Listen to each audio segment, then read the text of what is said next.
So after his win, his emphatic win over Francis Ngannou over the weekend, Anthony Joshua, the question is now, what does he do next? Obviously, we have Tyson Fury. That's the name on people's lips. People want to see Fury versus Joshua. Fury has his own issue with Alexander Usyk. He has that fight coming up in May, and there is a rematch. Will we see that? Will we not? Depending on how the outcome of the fight goes. I think if it's one-sided in either way, then I think it's unlikely we see the rematch, but you never know. So Joshua is not going to wait around. He's not going to just stay inactive. He spoke about activity and how that's been important. And it really is, with fighters. And see, this is the thing. I understand it when you're talking about lower level fighters. Because for some of those guys, activity is the thing that they need. But it's very difficult for some of them. Because, in case people don't know, if you're talking at like the small hall scene, if you're talking about that level where people are trying to build their profile, when they're trying to stay active, when they're trying to improve, get fights, get confidence builders, improve, etc. When you don't have the financial backing, it's very difficult because a lot of these guys are paying to get on the show. Yeah, they do that. They pay to actually get on the show. They'll pay $1,000, $2,000 to get on the show.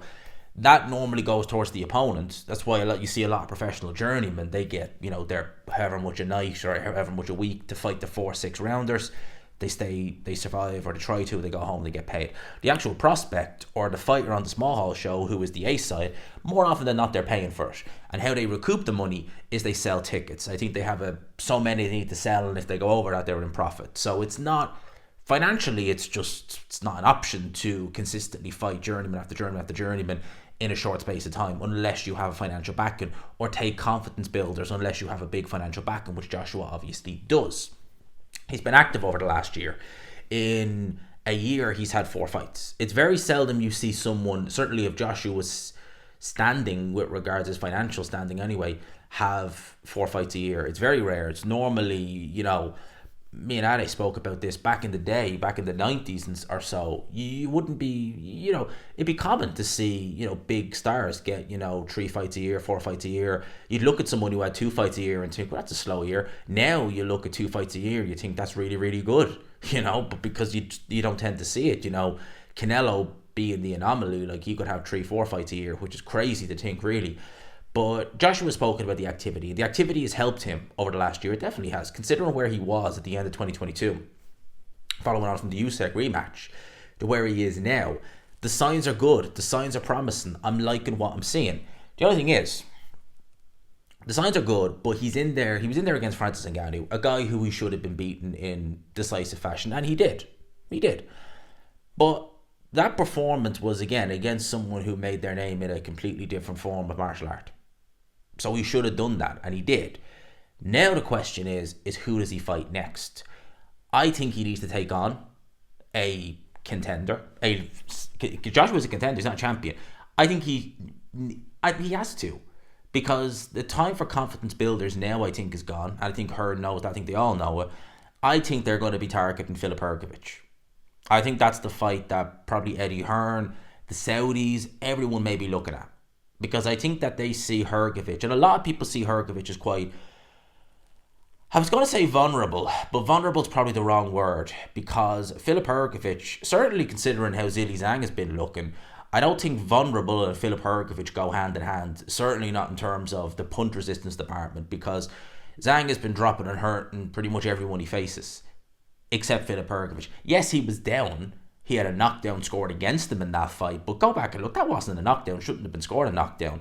In terms of the actual shots that got through, Zhilei Zhang landed plenty of left hands on Hrgovic, and he never even seemed remotely like hurt or anything like that. His mind seemed away, but I would imagine, came from the death of his father not long before the fight. So, your mind's very difficult, I would imagine, to be, fully focused when you suffer the death of a loved one. It takes a long time to get over that, for your mind to finally be back to where it needs to be. Some people are different, but I reckon that played a factor in Filip Hrgovic. He didn't look good in that fight, but he got the win. Didn't look good in his next fight, got the win against MC McKean. And then he fought Mark Demori, who, Francis Ngannou will be beating Mark Demori, let's be real. So we don't really know where he's at physically, in terms of vulnerability, in terms of punch resistance. I mean, his chin's got to be, it's looking pretty good. But I think if they were to fight, I'd be making Joshua favourite. And I think that there is an incentive for Joshua to fight Filip Hrgovic because he would get that mandatory shot. So if he wants to go and try and avenge the Alexander Usyk defeats, if Usyk is successful against Tyson Fury, if he wants to be able to maybe force a fight with Tyson Fury as a mandatory, if Tyson Fury beats Alexander Usyk, well, there you go. You pick up the mandatory position with the IBF. They might put an interim title on the line just to sweeten the deal. You never know. But for me, that would be the fight that would make the most sense because Filip Hrgovic is a top 10 heavyweight. I'd make Joshua favourite. I would. He's a top 10 heavyweight. He brings a little bit of danger because he can punch. There is some talent there. It's just lately we haven't seen it. We haven't seen it from Hrgovic, and he'd need to show it against Anthony Joshua. Otherwise, it could be a very, very difficult night. Could be a very long night. Could be a very painful night. We need to see the best Filip Hrgovic, and I think with Joshua against Hrgovic, we'll really see where he's at. That will tell us more about Anthony Joshua than the Valine fight and the Ngannou fight. A fight with someone like a Filip Hrgovic. Now, you could also look at Joseph Parker. I wouldn't mind seeing that rematch. I really wouldn't. And again, you'd sell it as, it's for Joseph Parker's WBO interim title. The only reason why I would look at that fight and say it's probably not going to happen is because Zhilei Zhang has the rematch clause. He has a rematch in place for Joseph Parker. I would imagine he'll invoke that because, Zhilei Zhang gassed horrendously in that fight. He was still able to drop Joseph Parker twice in the fight, and I wonder if Zhilei Zhang in round number 3, going into round number 4, if his gas tank had been better, if he'd really been able to go and sell out and throw the kitchen sink, what he could have done, he'll take confidence knowing that it was a majority decision. Should have been unanimous, but it was majority. But he was able to drop Parker multiple times, and he'll think, all I need to do is swap it up in the rematch. I was better in the rematch against Joe Joyce. I'll be better in the rematch against Joseph Parker. That's the only reason why I doubt we'll see AJ versus Joe Parker. There is talk of Dillian Whyte. Obviously, he returns next weekend in Castlebar. I don't want to see that fight for a variety of reasons.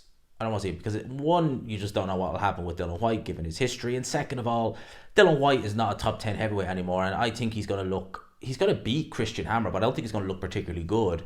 And I think it's fair to say Dillian Whyte is probably regressing as a fighter. I mean, people say that Joshua's chin is not...